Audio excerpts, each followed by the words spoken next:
नमस्कार, सुबह के 10 बजने वाले हैं। वक्त है अपना बिहार का और मैं हूं आपके साथ विभा उपाध्याय। और बुलेटिन में सबसे पहले बात मानसून की बारिश में पानी पानी की। पटना का राजीव नगर थाना फिर से एक बार झील में तब्दील नजर आया।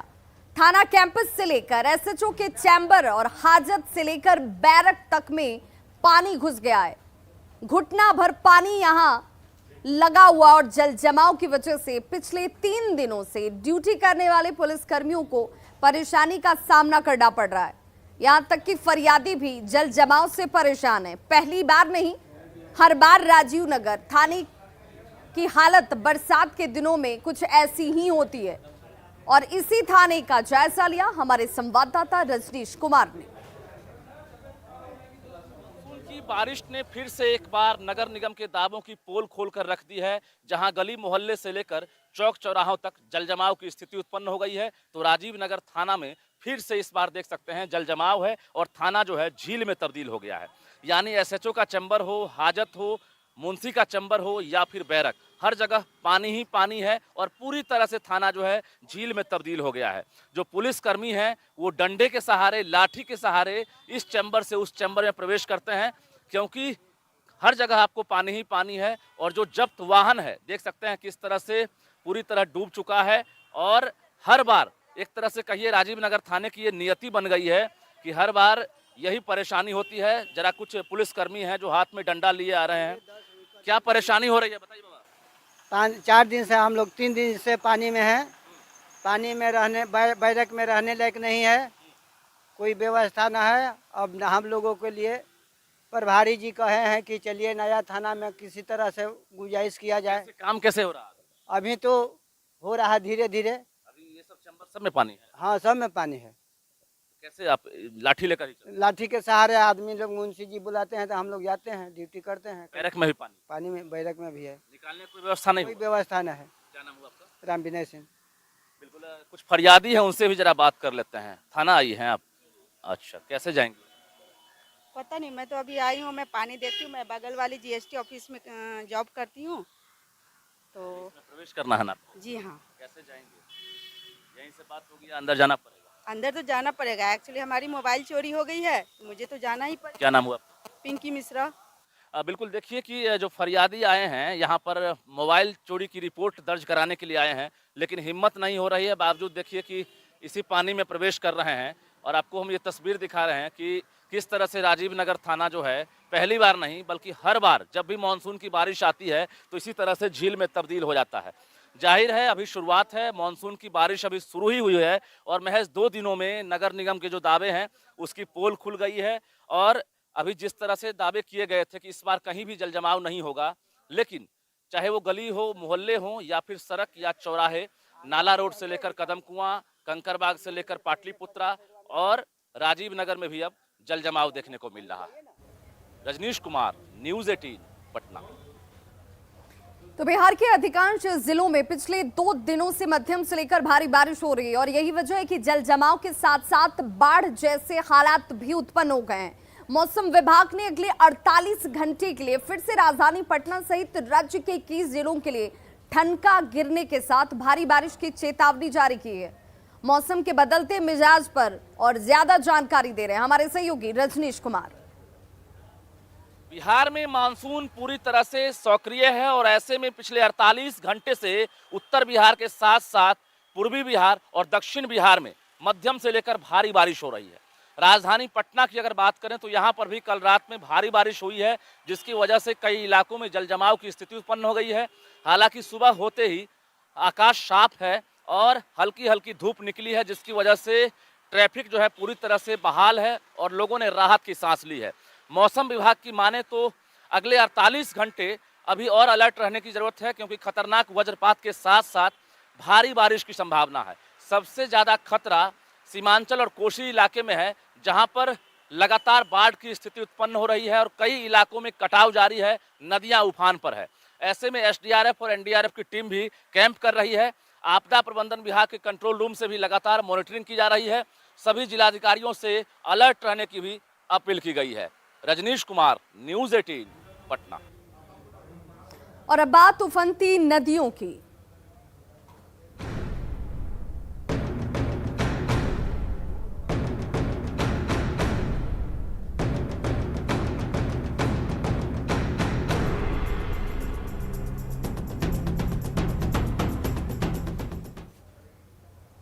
अररिया में परमान और बकरा नदी में उफान बना हुआ है और यही वजह है कि बाढ़ जैसे हालात बने हुए हैं। परमान नदी में उफान से अब अररिया शहर के वार्ड संख्या 11, 12, 13, 23, 28 और 29 के निचले इलाकों में पानी प्रवेश कर चुका है।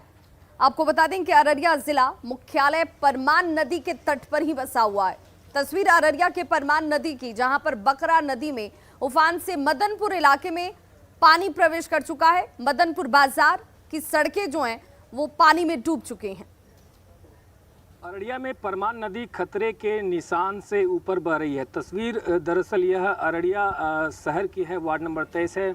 नानू बाबा की कुटिया तक पानी पहुंच गया है और स्थिति जो है वो काफ़ी यहाँ पर ख़राब है।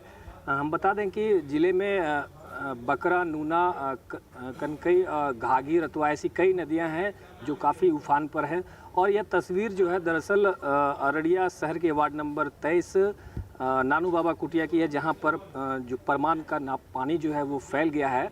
हमारे साथ यहाँ स्थानीय कुछ लोग हैं, उनसे सीधे जानते हैं कि क्या स्थिति है यहाँ शहर में पानी घुस गया। अभी बताइए। देखिए क्या है, अररिया में जितनी नदियाँ बढ़ रही है वो नेपाल होकर ही आ रही हैं। तो नेपाल की तराई क्षेत्रों में जो बारिश हो रही है तो उस वजह से अररिया ज़िले में लगातार नदियां उफान पर हो गई है। अररिया ज़िले के कुर्साकाटा, पलासी, जोकीहाट, अररिया के उत्तरी क्षेत्र में बहुत ज़्यादा पानी है और अभी अररिया शहर के हमको लगता है लगभग 5 से 6 वार्ड में पानी घुस गया है। शहरी क्षेत्र में वार्ड संख्या 10, वार्ड संख्या 11, 12, कुछ 13 में भी, 23 में। आगे जाइएगा तो वार्ड नंबर 26 में, वार्ड नंबर 28 और वार्ड नंबर 29 के तो बहुत बुरा हाल है, जो मरना टोला कहलाता है। जो उन लोगों को निकलने का रास्ता भी अभी फ़िलहाल बंद हो गया है वार्ड नंबर 29 में। तो प्रशासनिक कुछ जो है गतिविधि यहाँ पर क्या किया जा सकता है? यहाँ शब्दागिरी भी रास्ता बंद हो गया। हाँ देखिए, निश्चित रूप से हिंदू समुदाय के अगर कोई लोग अभी इस पानी में अगर कोई मरेंगे तो सबको जलाने के लिए दिक्कत है, क्योंकि एक शब्दागिरी बना हुआ है लेकिन वो जीर्ण शीर्ण है। लेकिन जाने वाला मार्ग जो है, आप यहाँ से ठीक हम लोग जहाँ खड़े हैं वहाँ से 200 मीटर दूर की मार्ग है, उस मार्ग पर भी पानी चल रहा है और पूरा शमशान घाट में 3 से 4 फीट 5 फीट पानी है। कहीं सब जलाने का भी जगह नहीं है, बहुत परेशानी में है लोग। तो तस्वीर में साफ तौर पर आपने देखा कि अररिया शहर का जो है कई वार्ड, अररिया नगर परिषद क्षेत्र का कई वार्ड जो है परमान नदी की पानी की जद में आ गया है, जिससे आम लोगों को काफ़ी परेशानी का सामना करना पड़ रहा है। सतीश कुमार, न्यूज़ 18 अररिया। सीतामढ़ी के मेजरगंज प्रखंड के रसूलपुर गांव में बागमती नदी से हो रहे कटाव और ज्यादा खतरनाक रूप धारण करते नजर आ रहे हैं। जल संसाधन विभाग के लाख दावों और प्रयास के बाद भी नदी से कटाव का सिलसिला थमने का नाम नहीं ले रहा है। हालात ये है कि दर्जनों घर अब तक नदी में समा चुके हैं और इतना ही नहीं, ग्रामीण बुलडोजर से खुद ही अपने घरों को तोड़ने का काम कर रहे हैं। पिछले 3 साल से मेजरगंज प्रखंड के रसूलपुर गांव में बागमती नदी से कटाव का सिलसिला लगातार चल रहा है। अब तक आधा गांव बागमती नदी की गोद में समा चुका है। 2 तस्वीरें आपके टीवी स्क्रीन पर। पहली तस्वीर जहां पर लोग खुद ही बुलडोजर से अब अपने मकानों को, घरों को और दुकानों को तोड़ रहे हैं। वहीं दूसरी तस्वीर बागमती से तेज होते हुए कटाव की जद में अब गांव का आधा हिस्सा जो है वो आ चुका है।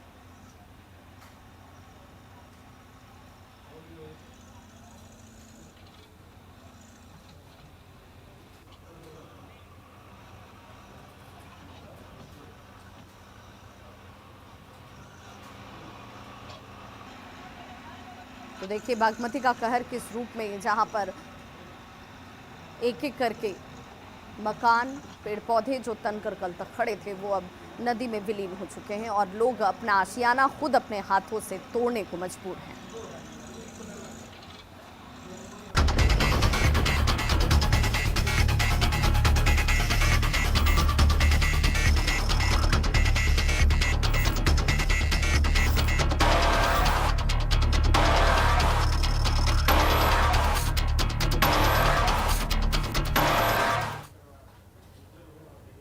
और अब बात प्लास्टिक की, जो पूरी मानवता को वीरान बनाने के लिए तैयार है, जो धरती को रेगिस्तान बनाने के लिए तैयार है। और ऐसे में जरूरत है प्लास्टिक को ना, पर्यावरण को हाँ कहने की।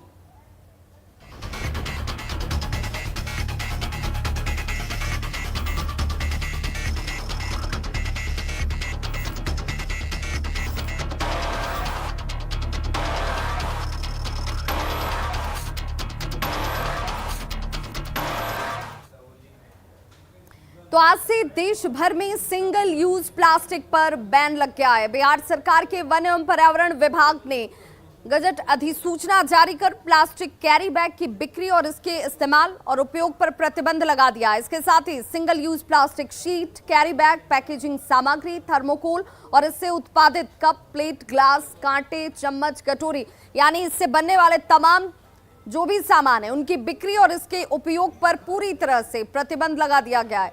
इस बैन को प्रभावी बनाने के लिए पिछले 6 माह से जागरूकता अभियान चलाया जा रहा था और अब पूरे देश में सिंगल यूज प्लास्टिक के सीधे उपयोग के साथ पैकेजिंग में भी उसके उपयोग पर प्रतिबंध लगा दिया गया है। पकड़े जाने पर आम लोगों को अर्थदंड भी देना होगा। 500 से लेकर ये 2000 तक का जुर्माना हो सकता है। वहीं औद्योगिक स्तर पर अगर कोई इस बैन के बाद भी इस्तेमाल करता है तो उसे 20,000 से लेकर 1 लाख तक का जुर्माना देना होगा या फिर 5 साल की जेल या दोनों ही सजाएं हो सकती हैं। अर्थदंड भी दीजिए और जेल भी जाना होगा। रोक लगने के बाद पानी के पाउच हों या फिर पैकेट हों अब नहीं बेचे जा पाएंगे। कैरी बैग प्लास्टिक से, थर्मोकोल के कप, प्लेट, ईयरबड, गुब्बारे, स्टिक, फ्लैग, प्लास्टिक ग्लास, चाकू, प्लास्टिक के डिब्बे, निमंत्रण card, cigarette packet, PVC banner पर प्रतिबंध जारी रहेगा। हालांकि जिस प्लास्टिक का कंपोस्ट बनाया जा सकता है उस पर किसी तरह का प्रतिबंध नहीं लगाया गया है।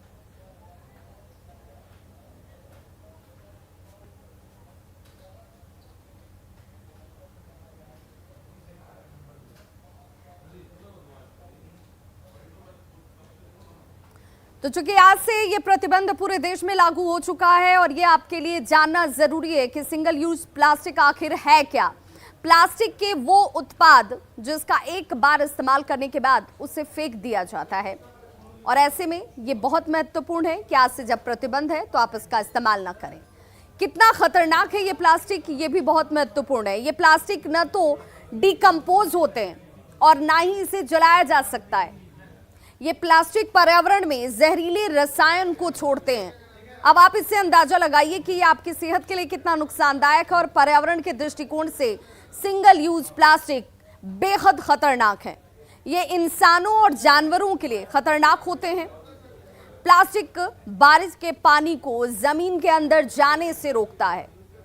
प्लास्टिक से भूमिगत जलस्तर में कमी आती है और यही वजह है कि अब इसे सख्ती के साथ लागू किया गया है। सभी लोगों को इसे स्वीकार करते हुए इसमें सहयोग करने की जरूरत है।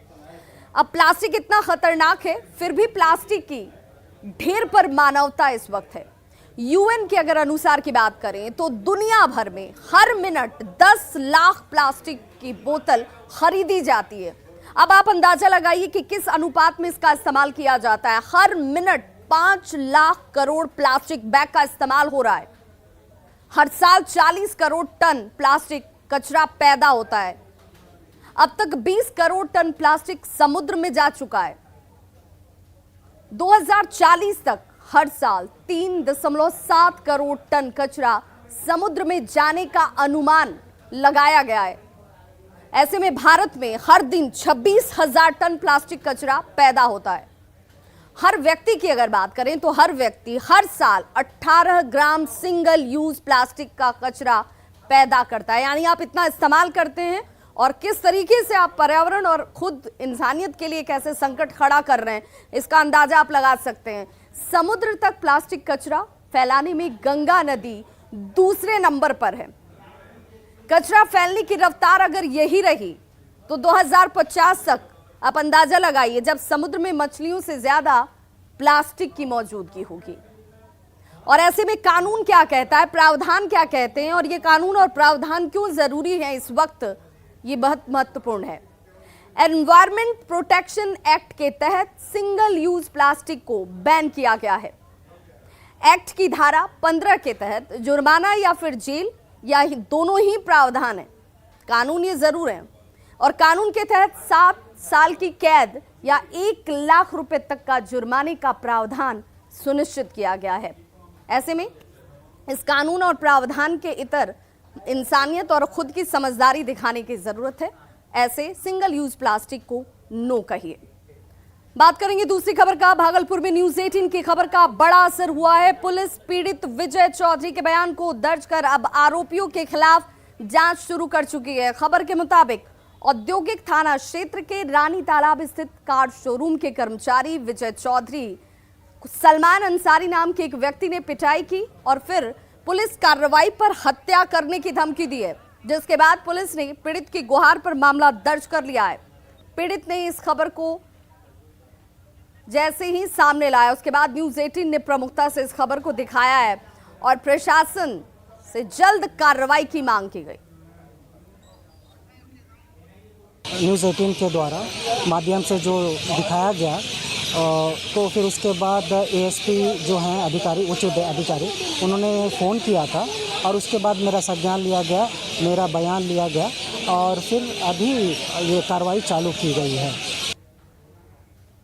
सिवान की दिव्यांग प्रियांशु का न्यूज़ 18 ने जैसे ही खबर को दिखाया, उस खबर का बड़ा असर अब सामने है। तेलंगाना के मंत्री केटीआर ने ट्वीट किया है और कहा है कि अगर बच्ची का पता मिले तो उसे मदद की जाएगी। न्यूज़ 18 के छोटे से प्रयास ने जमुई के बाद सिवान और मुजफ्फरपुर की दिव्यांग बिटिया को बड़ी मदद पहुंचाई है, क्योंकि हमारी खबर के बाद प्रशासन की नींद टूटी और ट्राईसाइकिल बांटने के साथ ही कृत्रिम पैर लगाने का भरोसा भी अब दिया गया है।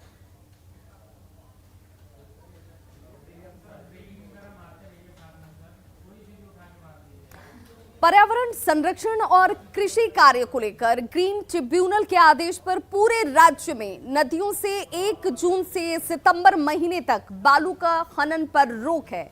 बावजूद इसके बांका में बेखौफ बालू माफिया दिन के उजाले में ही बालू का यहां से खनन भी कर रहे हैं और ऐसे में कोई कार्रवाई क्यों नहीं हो रही, ये सवाल जरूर है। बालू के अवैध खनन को लेकर खनन विभाग और स्थानीय पुलिस की कार्रवाई का कोई असर होता नजर नहीं आ रहा है। चांदन समेत जिले की तमाम नदियों से बालू का काला कारोबार बदस्तूर जारी है। बालू उठाव की ये तस्वीरें बांका स्थित चांदन नदी के पथरा और ककना के समीप की हैं, जो हमारे कैमरे में कैद हो जाती है, लेकिन पुलिस वालों को, खनन विभाग को नजर नहीं आती हैं। बालू उठाव इस कदर हो रहा है कि मानो किसी कार्रवाई की कोई परवाह इन लोगों को जरा भी नहीं है।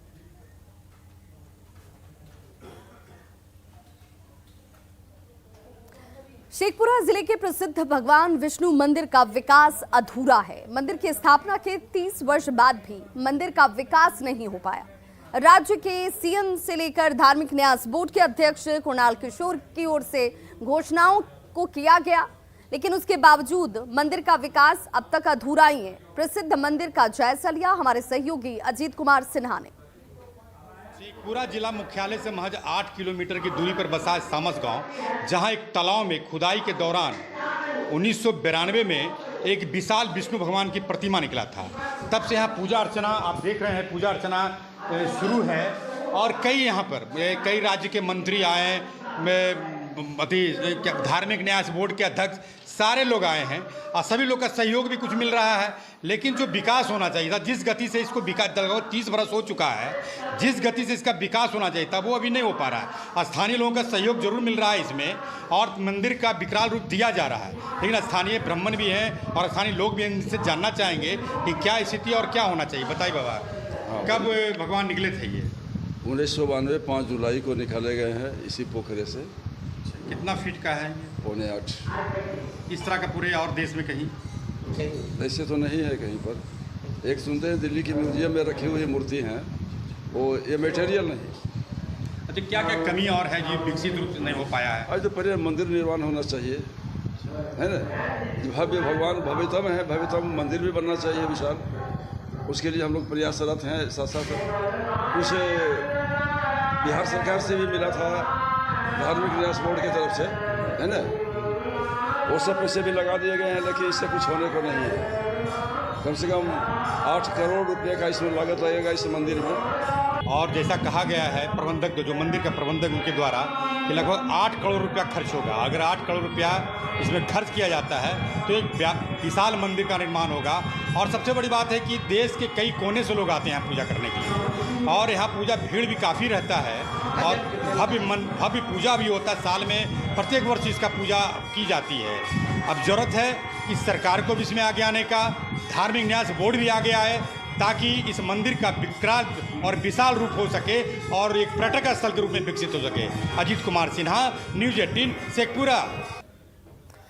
खबर औरंगाबाद से, जहां परिवहन नियमों को जमकर यहां उसकी धज्जियां उड़ाई जा रही हैं। आम लोगों के साथ साथ प्रशासनिक अधिकारी भी इस कानून का मजाक उड़ाने से बाज नहीं आ रहे।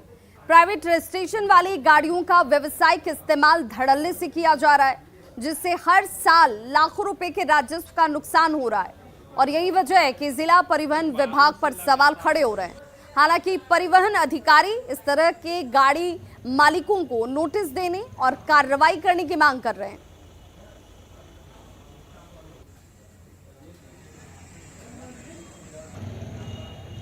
दो जिलाधिकारी महोदय का आदेश मेरे पास भी रखा हुआ। एक कमल तनु सर जब थे डीएम, उस समय आदेश निकला था। ये मामला है 2016 का। और उसके बाद राहुल रंजन महिवाल साहब आए, उन्होंने भी एक आदेश निकाला। और तीसरा डीएम सौरभ जोरवाल साहब का भी देख रहे हैं कि एक दिन पेपर में आया हुआ था, लेकिन अभी तक सुधार नहीं हुआ है। जिला पदाधिकारी महोदय के द्वारा यह कहा गया है कि मतलब सभी गाड़ियों को कमर्शलाइज करा लेना आवश्यक है और सभी को नोटिस भी निर्गत किया गया है और कार्रवाई भी चल रही है। और हम लोग यहाँ पर स्टार्ट भी करा दिए हैं ये प्राइवेट से व्यवसायिक में कन्वर्सन के लिए। बाढ़ पीड़ितों को सरकार की तरफ से आर्थिक सहायता दिलाने में मदद के लिए जिला प्रशासन बाढ़ प्रभावित इलाकों का वीडियो रिकॉर्डिंग करा रहा है। अक्सर ये दावा पेश करने के वक्त कोई ठोस सबूत नहीं मिलता है और यही वजह है कि मदद नहीं मिल पाती है। इसीलिए इस बार जिला प्रशासन की तरफ से सबूत के लिए रिकॉर्डिंग भी कराई जा रही है।